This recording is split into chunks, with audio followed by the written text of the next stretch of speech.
We're recording. Quick word from the sponsors. Fifo by Aaron Weston, a hilarious novel about all the dodgy stuff that happens up in the Fifo industry.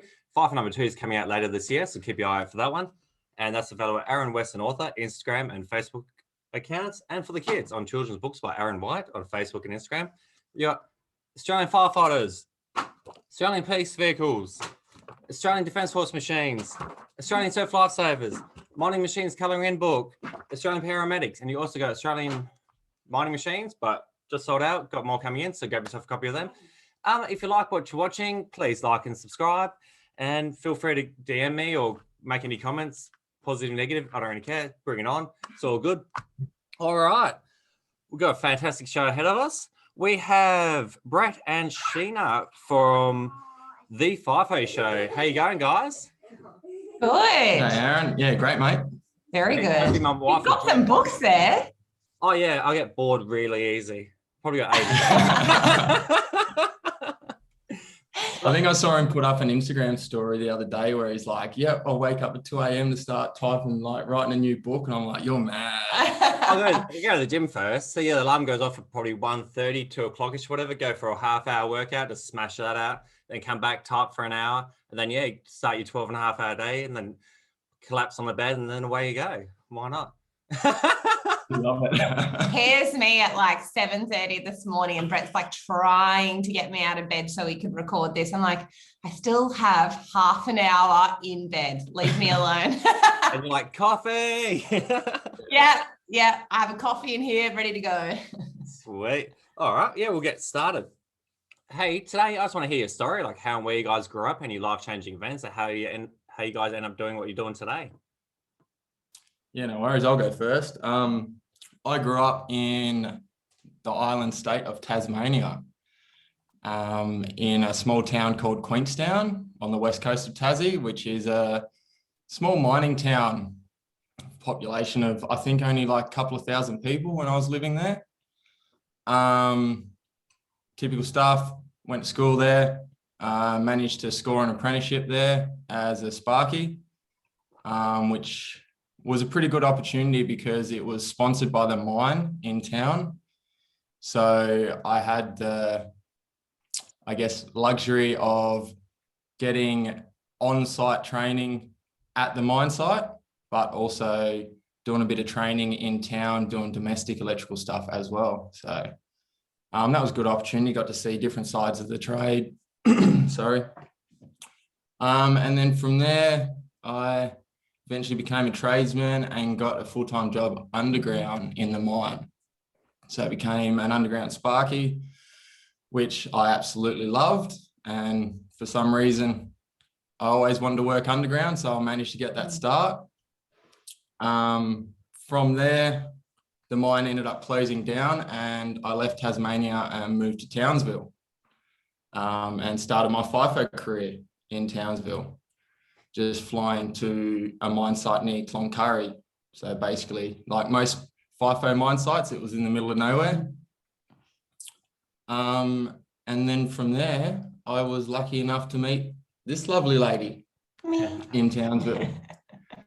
Yeah. And I guess that's where our story kind of combines, but I'll give Sheena an opportunity to give you a brief rundown of where she grew up. Yeah, so similar to Brett, I grew up in a really small town, but mine was in far north Queensland. So I think same thing, the population of my town was, I think, about 1,500.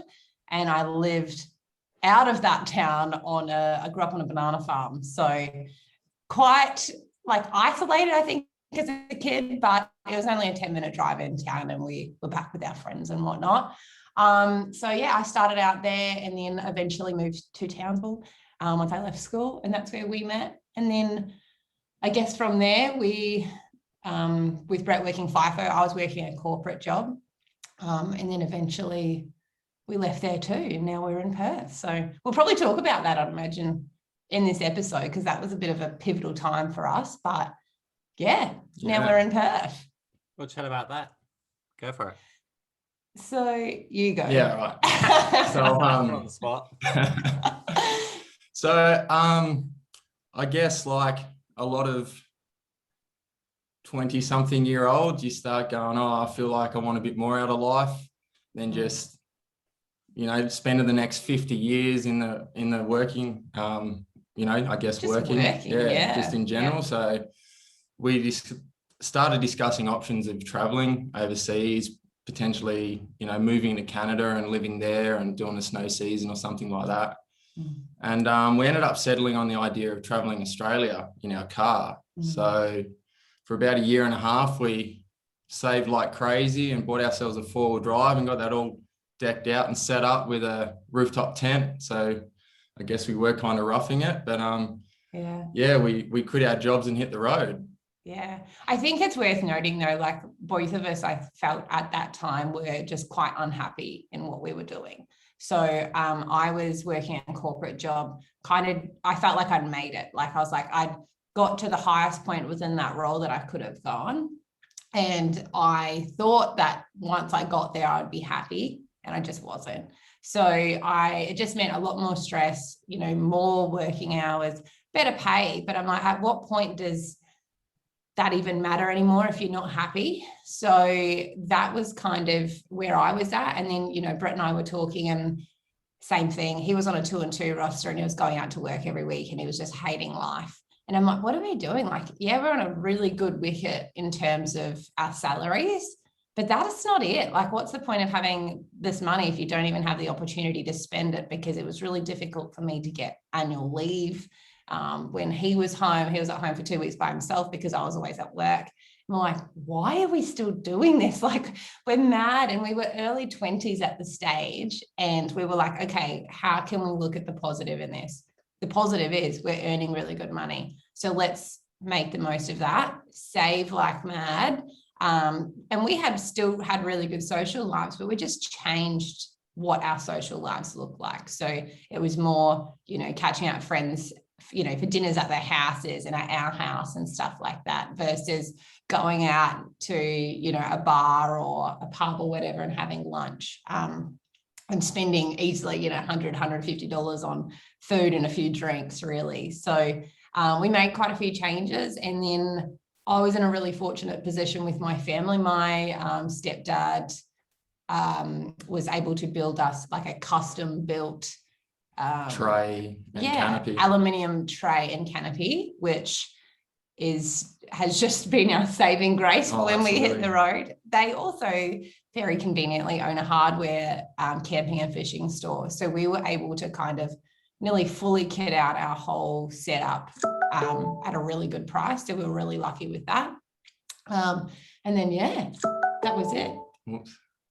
Sorry, I thought I muted all notifications. So that was it. We kind of, I guess the funny part for me is I quit my job, and I didn't, I guess. Before that, even remember, we were like, we'd set a date. This is when we're going to quit. This is when we're going to hit the road.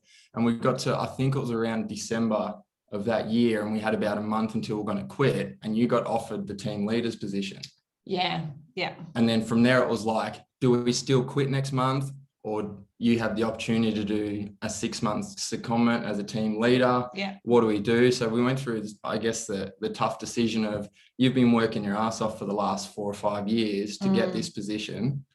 Do we still quit and just and you know, give that a miss? Yeah. And then you spend the rest of your life going, what if? Yeah. So we ended up staying in Townsville for an extra 6 months. Yeah. So Sheena could have that opportunity to have a crack as team leader. Mm. And then eventually, so from that, we had to downsize from our house to a small apartment because we started selling all of our stuff. And yeah, I was going to say, by that stage, we only had, you know, a handful of furniture and household items left because we'd been selling everything off with the expectation that we were leaving. And then we weren't leaving all of a sudden. So we had to buy a heap of stuff again. Yeah. So that was fun. And then you finally did quit your job. It was around June, July that year. Yeah. And I was still, I became that person of like, I'll just do one more swing. Yeah. I'll just do one more swing. And then I think it was 2 or 3 swings later, we're like, nah, that's it. I'm like, Brett, we got to cut the cord. I'm like, there has to come, like, and the end is coming. So you just got to rip the Band-Aid off and do it. But it's funny, I think, how you can sometimes have an emotional tie to your job as well. Because And I think like I've spoken to a lot of people about this, and we've had people on our podcast talk about it as well, where it's almost like you feel that guilt, or even if you had like a workplace injury, you have this guilt when it's like sometimes it's completely out of your control in terms of injury or whatnot, but you feel this guilt to your employer, and it's like you're injured or you want to change in career, you shouldn't feel guilty for that. I don't think anyway. I remember how nervous I was just telling my manager that I was going to quit. And I cried. Yeah. And he was good about it. Like he respected it, and he actually helped me out get a job further down the track when I finished traveling. He said, look, if you ever get to WA, I know people over there, and our company's got an office over there, and we'll try and help you out when you get there. So they took it really well, but you still, like you're saying, because I think you have respect for your company and you don't feel like you're letting the team down. You still go through those nerves of, I don't know. Yeah. how do I say this? Like, how are they going to take it? But it was all good in the end. Yeah. And then we spent 14 months on the road all up, which was just incredible. And sometimes we forget that it even happened because we just jump back into work life so quickly afterwards. But we chose to stop in Perth. Initially, we we're going to just give it 6 months and save and maybe finish our travels, because we didn't do the Northern Territory and we really wanted to do that. But just because of the time of the year, it was their wet season and we couldn't get up there and whatnot. We were also running very low on cash at that stage, because 14 months of spend and no income is a bit daunting. But yeah, so then we decided to give it 6 months here, much to my disgust. I didn't want to live in a city. I'd been living in the bush for 14 months. And 4 months in, I think I felt almost pretty depressed, to be honest. I wasn't enjoying it much at all. I didn't know anyone here. Brett was away half the time. And I was really lucky to just land a wicked job over here. And then I'd say about the 4 month point was probably the turning point for us, where we both went, you know what, this is actually a really beautiful city. As much as I would kind of like an excuse to say the people are nasty, or like, no one is.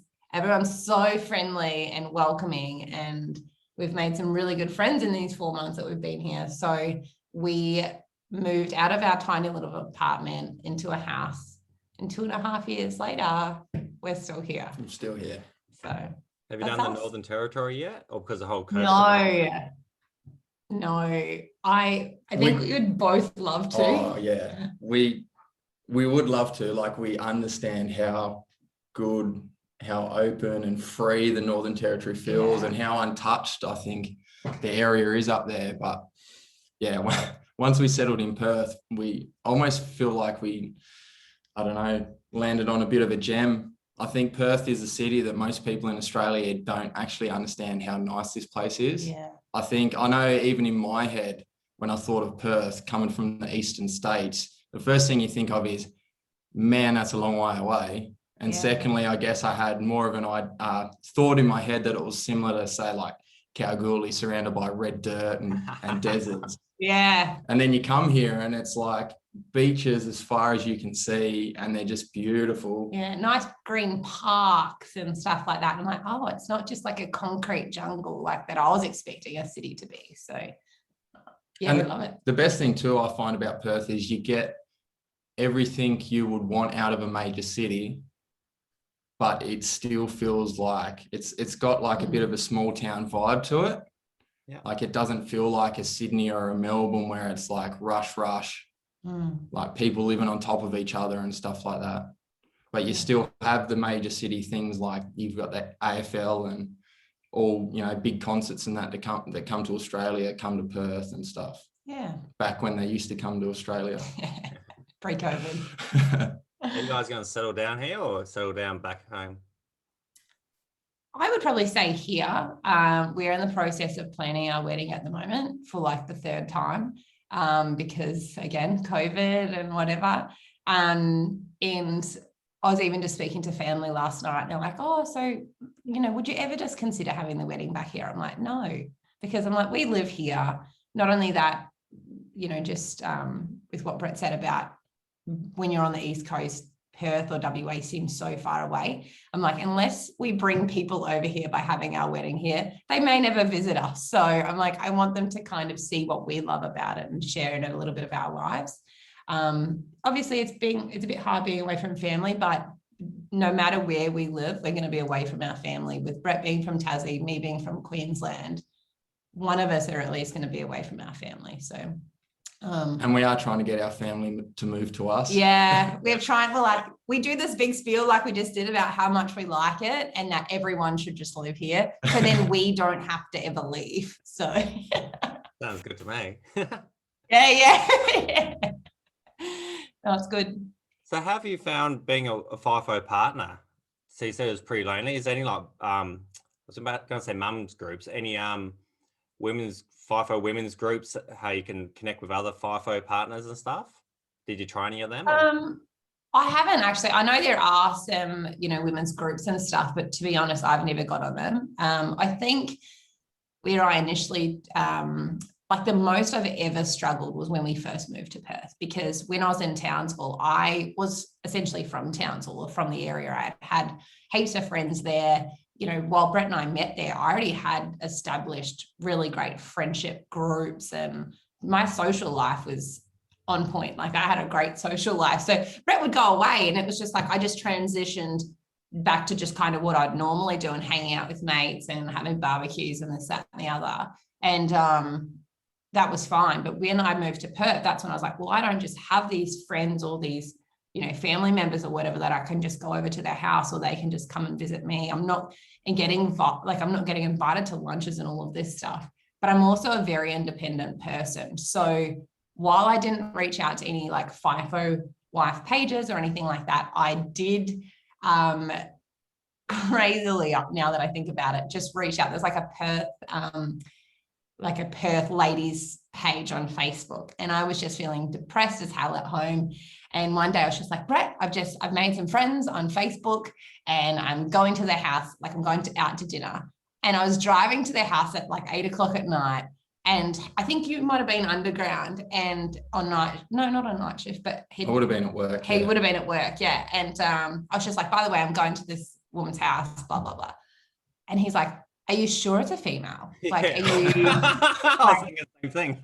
He's just like, so like, he honestly was like, where the fuck are you going? Like, are you safe? Like, can you send me the address? And I was like, oh, well, I'm going to a house, but then we're going somewhere else and blah, blah, blah. And all of a sudden I'm like pulling up to the driveway and I'm like, what have I done? Like, because that's not even a consideration in my mind. I'm just like, yeah, cool. Finally can make some friends. I'm all excited. And then all of a sudden I'm like, I'm right into true crime too. So I'm like, is this a serial killer? Like, I don't know what I'm walking into here. So I'm like, this is the address. This is a photo of their mailbox. Cool. made sure I was all safe. And they were girls, which was really nice.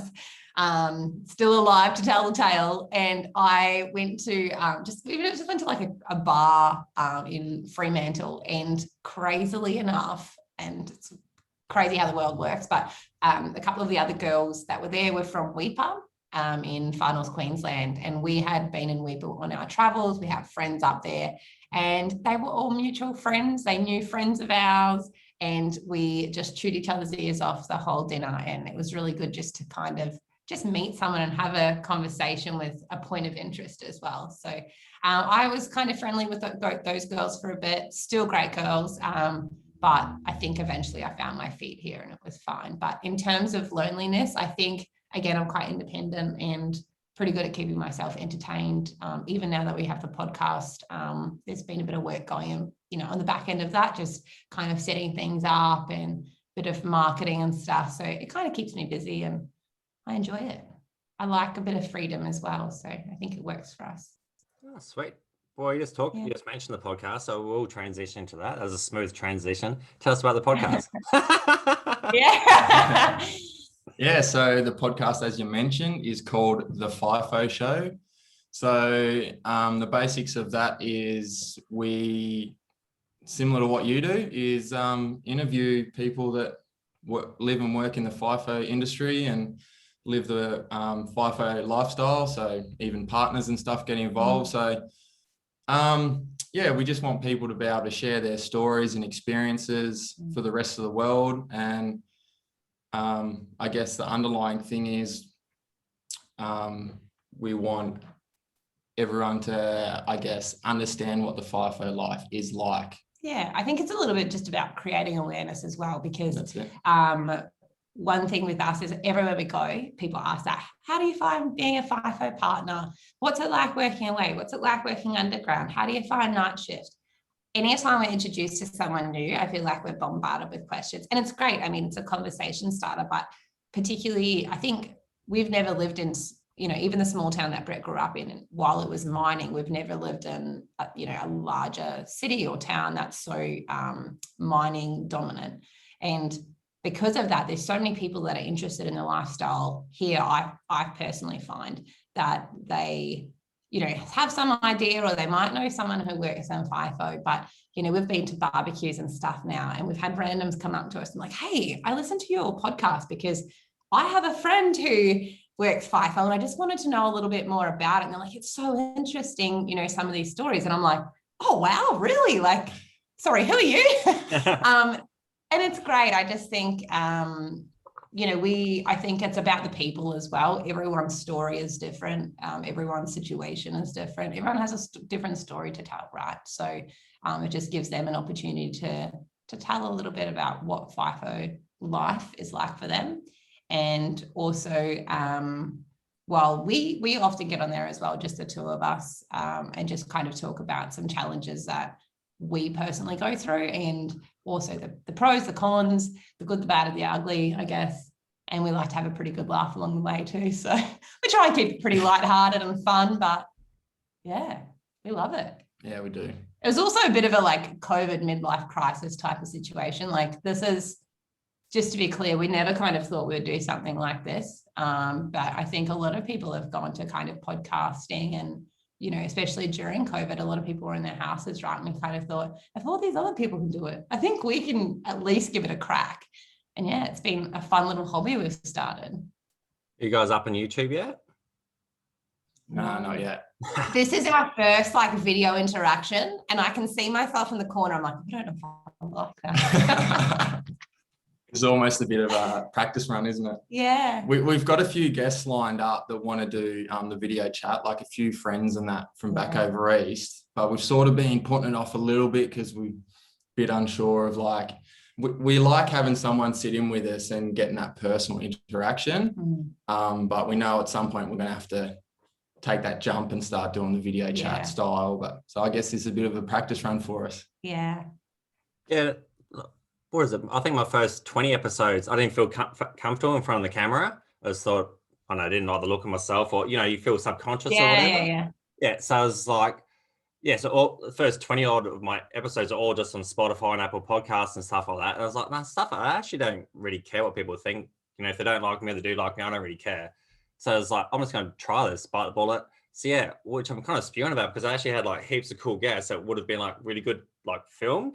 But because I wasn't confident enough, they're not up on the YouTube thing. So, it's not a confidence type thing anyway. It's funny though, right? Because I work from home. I worked from home a lot during COVID, and then now currently I work from home on Fridays. And I'm really lucky with work. It's quite flexible, and I'm constantly in meetings, face to face, virtually. I'm totally fine with it now. Yeah, so for you, it's pretty normal. It's pretty normal. Me, it's very, different out there. Yeah, but it's certainly something we want to open up to, because I think it creates it's different to just having a voice call, right? It makes it a little bit more personal and stuff. So yeah. Yeah, definitely will broaden our horizons as well. Yeah. For what guests that we can talk to.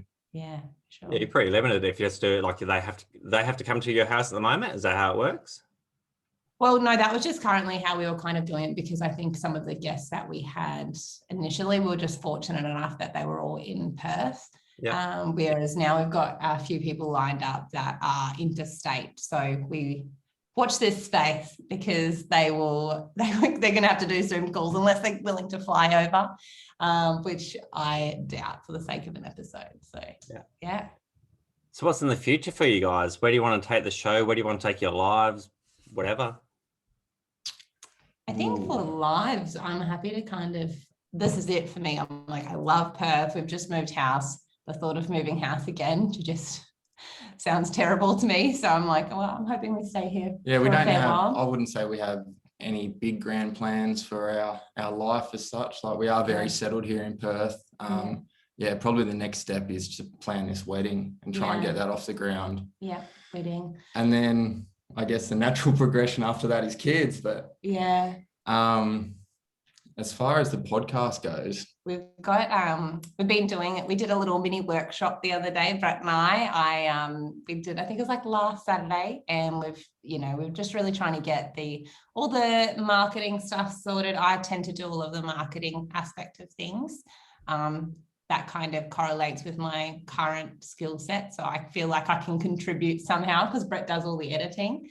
And then we've now just branched out and scheduled, or at least made contact with some people that for upcoming episodes and stuff. But I think the next big thing for us is this. Our next, and it doesn't probably sound like a big step, but our next step is to start doing the video chats and so forth as well, just so we can kind of broaden our horizons in terms of our guests as well. And another thing is for a couple of our guests in Perth, we're like, hey, did you want to try this? And they're like, oh no, because their friends are like, oh no, just come around, we'll have a beer. And, so it's kind of worked out well, but this is definitely the next, I guess, step for us in terms of the podcast, just branching out to video. And I think too, the bigger picture, we'd like to create a bit more of a community around the podcast as well. So obviously listening to our episodes will be one medium for spreading, I guess, information and sharing ideas, but we'd love it where we could have a community where people could eventually talk to each other, as well as including other communities that are already out there in the FIFO and the mining game as well. Like, as an example, I'm repping the Mindset t-shirt today. We're pretty good mates with the guys that run that. So, want to get them involved as well, and because their thing is for the mental health side of mining. So, like, obviously we're big advocates of the mental health side of things as well. And me, obviously being from mining, we want to be able to spread that message as well. So even just support them as well. They're the type of people that we can say, hey, to our listeners, go and check these guys out. They've got a great community on Facebook. They've got, this happening. They've got that happening as well. So, yeah. I think one thing we've found, just touching on the mental health thing as well, one thing we found in our podcast, and to be honest, we weren't really expecting it as much as it kind of happened, is the amount of people kind of opening up about their own mental health journeys. And, I know everyone's got a different journey, but it was really surprising, I think, for me, not working in FIFO, to hear how many people are actually affected by it. So we're actually going to be working on a few things in the background there, just how we can better support people and just encouraging a little bit of help and support for those people, as Brett mentioned. So I think it's easy just to kind of talk the talk, but sometimes you need to walk the walk as well. So if people are coming to us and saying, hey, this is my experience and these are some things I really struggled with, then, okay, how can we help those people as well? And not just talk about it. While talking about it's fantastic and it kind of helps people get stuff off their chest, it's also good to give them a little bit more than that as well. So, yeah. Definitely. So you guys wanting sponsors down the track or anything like that, or? Would love to have sponsors. From your marketing point of view type thing, because you're obviously in marketing, and I'm guessing sponsorship or advertising would probably be a big thing in your field. Yeah, I guess that's everyone's ultimate goal, right? In the big scheme of things, we are very much just starting out still and still trying to create a bit of a name for ourselves. And one thing for us is we're like, okay, if we're going to do this, we really want to do our best to do it properly as well. So we're like, okay, so what does that look like for us? That's why I said we did our little planning session. It might seem silly, but it's like, okay, we really want to put a lot of kind of time and effort into getting the fundamentals right and what our message is, and making sure, there's two of us involved. So it's like making sure we're aligned in what we want to do as well, and where we see the podcast going. And you know, even in terms of sponsorships as well, is making sure those sponsorships, if we were to get to that point being our goal, that aligns with our messaging as well and what we're wanting to achieve moving forward. I think that's a big one. We don't necessarily just want any business or organization to approach us and become our sponsor. Like, we really do want to keep it related to what we're talking about, which makes sense when you think about the community that we're trying to reach and we're trying to speak to. Like, it's no point if I don't know, if we have, I don't know, it's just like a bikini company contact us and say, oh yeah, we want to sponsor you. And it's like, well, nobody really wears a bikini out at the mine site. Yeah, that's right. So we just kind of want to keep it, on par with our messaging and what the Fifo show is about, I guess. Yeah. But yeah, sponsorship definitely, hopefully down the line. So we'll see what comes to us, I guess. Cool. And this is a different question. Brett, do you feel safe being underground? You know how like you've heard in the past about like the underground mines collapsing and people getting trapped and all that type of stuff. And it's really dark, like you switch your light off and you can't see in front of your face. Do you feel safe down there on that? Yeah, so you are right. I don't think people understand what dark is until you go underground and you switch all lights off, because you literally wave your hand in front of your face and you can't see it. It's ridiculous. But in general, I do feel pretty safe. Whether it's a false sense of security or not, I'm not sure. But the mining techniques that they use these days are pretty good.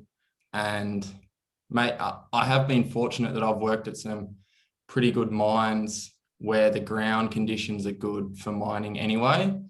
So naturally, the underground aspect of it is pretty safe.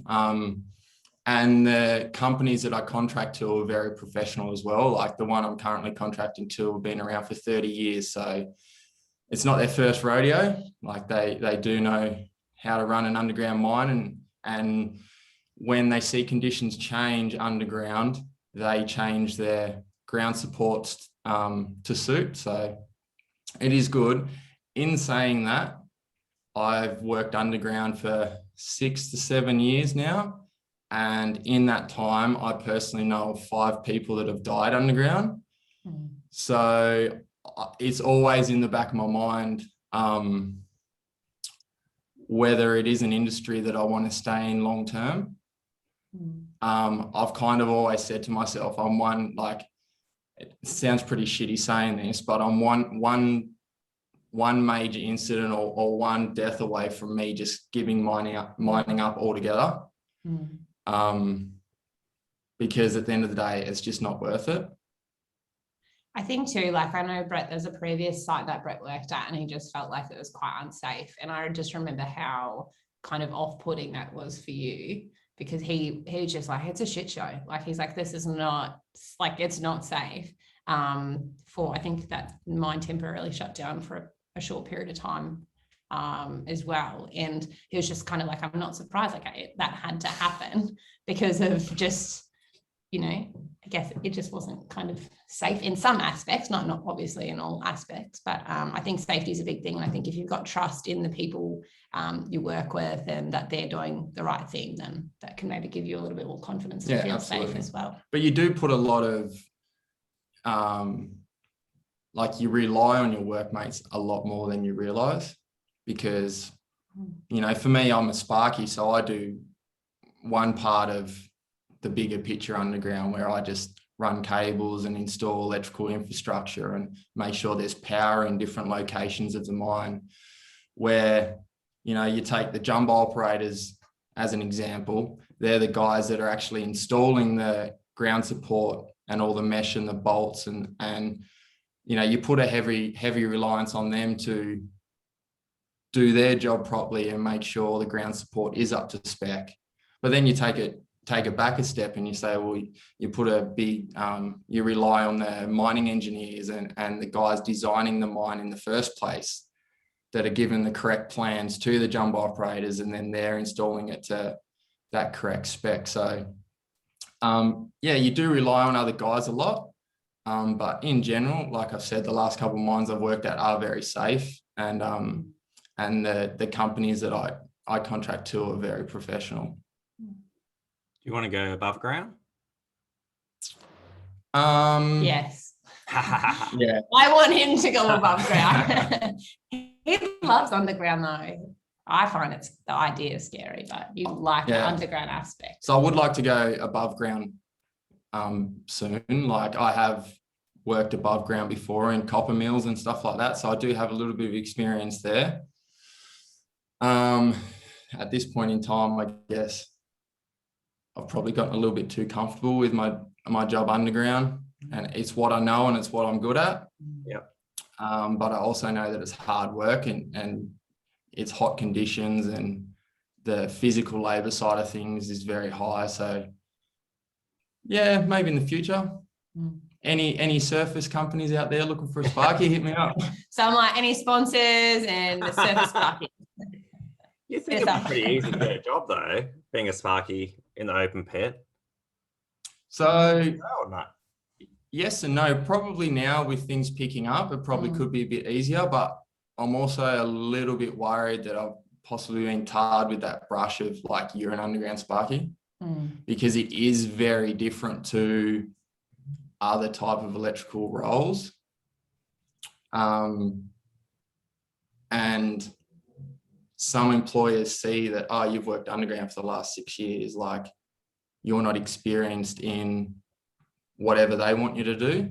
So if they're looking for somebody experienced in their field, then I kind of get overlooked, if that makes sense. Yep. But just having that mining background in general definitely helps. Like, and it's an advantage for me when it comes to, you know, FIFO positions as a whole. I do know a few people, and I see it every now and again on Facebook where guys are trying to break into FIFO, and they find it really, really hard. Because they don't have that mining experience. They've only ever worked in town or on, you know, commercial jobs or construction jobs. So I feel like I'm very fortunate that I had the opportunity to grow up where I did in that mining town, to get that mining experience under my belt, which has opened the opportunities for me in Townsville and now here in Perth to do FIFO. Oh, sweet. Well, we've hit our 40-minute mark. Where can people listen to your show? On all podcast platforms. No. Yeah. So pretty much, yeah. Yeah, so we are pretty much on all of them, as many as I know that there are, but the main ones that people listen to us on are Spotify and Apple Podcasts, Google Podcasts. So the main big ones for sure. Yeah, we're on a lot of the smaller podcast platforms as well. So you should pretty much be able to find it anywhere, but they are our major platforms. Yeah, so just search The Fifo Show and we should come up. Our logo is like a heap of dump trucks parked up with a plane over the top of them. So it hopefully should stand out. Otherwise, you can find us on Instagram and Facebook at The Fifo Show. Yeah. And get in touch. We're always happy to talk to people. We always respond to our messages that we get. So yeah, I think the big thing is too, if you like what you hear, and just share it. I think you can agree, Aaron, that, you know, people sharing is so appreciated. And even the DMs that we sometimes get, like sometimes when we're having a bad day or like, what are we even doing this? Like, we're mad. And then all of a sudden someone will send us this really nice message about how, you know, something really like they found something that we said on the podcast really relatable, or they really enjoyed something, and we're like, oh, let's go do another episode. Like it's really what keeps us going, and sharing the message as well as what you know, gives us a bigger platform. So we really appreciate it as well. Good stuff. Did you guys enjoy coming on the show? Enjoyed it, yeah. A little bit different being on this side of the fence, isn't it? I was excited to be, I guess, on the receiving end as well. So, you know, it gives, I mean, it's good for us too, because it gives us an idea of what people go through when they're on the opposite side, and, you know. Yeah, when we're trying to line up guests and trying to make them feel comfortable and get them involved. So it's good to know what they're going through. Yeah, for sure. Sweet. No, thank you for having us on and reaching out. It's I was quite chuffed actually. Someone wants to talk to us. You guys are YouTube famous now. Yeah. All right, sweet. I'm going to wrap it up here. Well, yeah, that's a wrap. I'd like to thank Brett and Sheena again for coming on the show, and I'd like to thank you, the listener, for listening. Please tell a friend about the podcast and have a fantastic day. All right, bye.